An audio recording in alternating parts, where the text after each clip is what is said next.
Welcome back to Suncoast FYI. The Let's Be Safe program combines passion for child safety with the desire to promote literacy. And April is National Child Abuse Prevention Month. To share more about the program are Lieutenant John Murrow and Let's Be Safe program creator Brenda Zofria.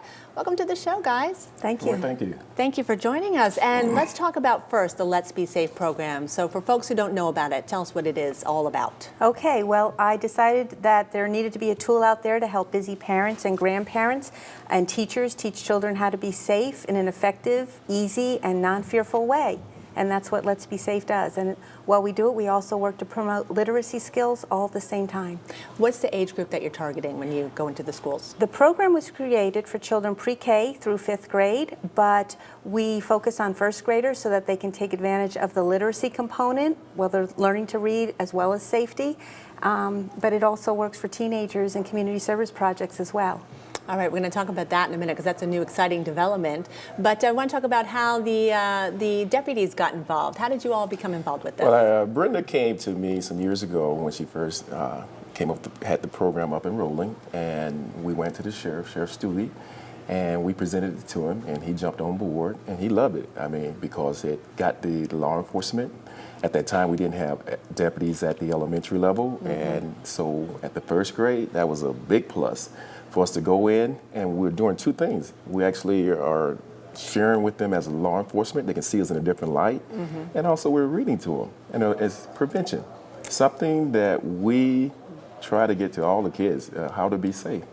That's wonderful, and it must be such a great tool for both, but definitely for, as you mentioned, for the sort of the law enforcement presence to really make that connection so young with kids as well. It is. I mean, when we look at it, the things that we're sharing, with the strangers and even some family members when they do things, how do you report it? Who do you tell? Yeah. I mean, if you're lost, who do you look for? That's inside the book. And I have a blast with it. I'm holding this bee, but this is not my bee, okay? Yeah. My bee is called Deputy Bee.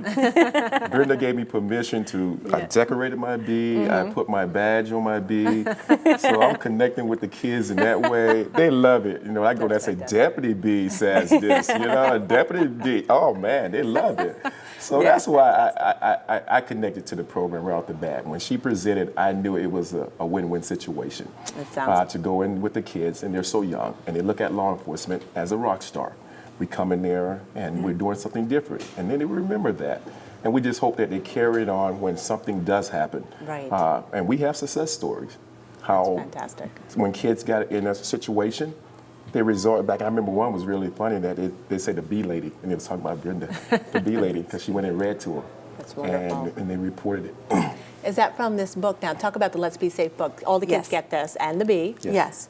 Through community support, we put officers in our classrooms and community volunteers from, corporations and the Elks and Michael Saunders, Wells Fargo. We have so many volunteers, and they go in, they support the program, they read to the children, and then they surprise the children with their own copy of the book and their own Be Safe Bee. And wonderful. We provide it so we can encourage literacy and reading at home, as well as spreading the message of safety with other siblings and their parents.